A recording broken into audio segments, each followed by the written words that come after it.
Baik, Assalamualaikum warahmatullahi wabarakatuh. Saya Balfas Fanadis Pahlavi Ma'arif dengan NIM 43040020127. Di sini saya akan mereview sedikit tentang buku psikologi profetik yang ditulis oleh Bapak Agus Hermawan, SPDI MA. Nah, jadi teman-teman yang berminat untuk belajar psikologi profetik sangat disarankan untuk menjadikan buku ini sebagai acuan. Nah, di sini ada 10 bab, tapi saya hanya akan mereview bab 1 sampai bab 5. Bab 1 yaitu tentang konsep manusia dalam perspektif profetik.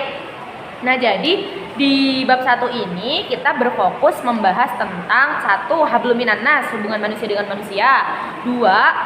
Hablum minal alam, hubungan manusia dengan alam, dan yang ketiga yaitu hablum minallah, hubungan manusia dengan Allah. Nah, di sini dijabarkan jauh lebih dalam tentang 3 konsep itu. Lalu di bab 2, kita beralih ke bab 2. Di sini ada sejarah perkembangan psikologi profetik. Jadi psikologi profetik itu awalnya adalah bukan psikologi, dia dari Kunto Wijaya yang membahas tentang sosial profetik gitu. Jadi terus makin ke sini banyak yang mengasimilasi ilmu tersebut menjadi psikologi profetik. Ada beberapa ahli yang sampai sekarang masih menyebutnya sebagai psikologi kenabian dan lain sebagainya. Lalu di bab 3 di sini buku ini membahas tentang perbedaan psikologi profetik dengan psikologi Islam. Sebenarnya nggak banyak perbedaannya teman-teman. Mereka sama-sama ada di ranah psikologi Islam, cuman bedanya adalah fokusnya. Fokusnya psikologi profetik itu adalah membentuk suatu insan jiwa yang bernafaskan, yang berkarakter sesuai dengan profet, sesuai dengan Nabi Muhammad SAW. Nah, psikologi profetik ini adalah salah satu bagian dari psikologi Islam.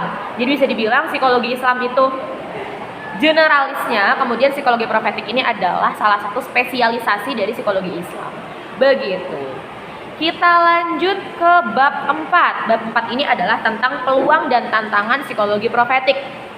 Nah, dalam ilmu sosial profetik yang sudah saya singgung tadi, Kunto Wijaya itu menghendaki bahwa kita harus secara sadar memilih arah, sebab, dan subjek dari ilmu sosial yang kita bangun.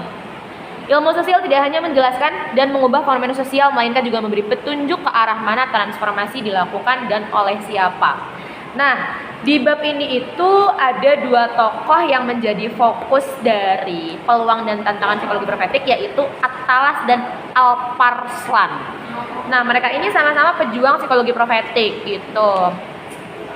Plusnya, peluangnya kita bisa membentuk masyarakat menjadi sebuah sistem masyarakat yang berkeadilan sesuai dengan zaman Nabi kita dulu gitu. Dan minusnya karena banyaknya ladang informasi, banyaknya noise di sekitar kita, maka akan sedikit sulit untuk mengembalikan paradigma masyarakat ke paradigma yang profetik.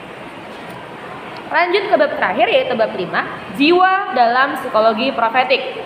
Nah, jiwa itu dalam psikologi profetik dibagi menjadi 7. Pertama, jiwa Rabbani, yaitu jiwa yang berketuhanan, yang melandaskan semuanya pada Tuhan. Yang kedua adalah jiwa mutmainnah, yaitu jiwa yang memperoleh ketenangan, kedamaian. Yang ketiga adalah jiwa radiyah, jiwa yang menerima peningkatan, pencerahan kehidupan.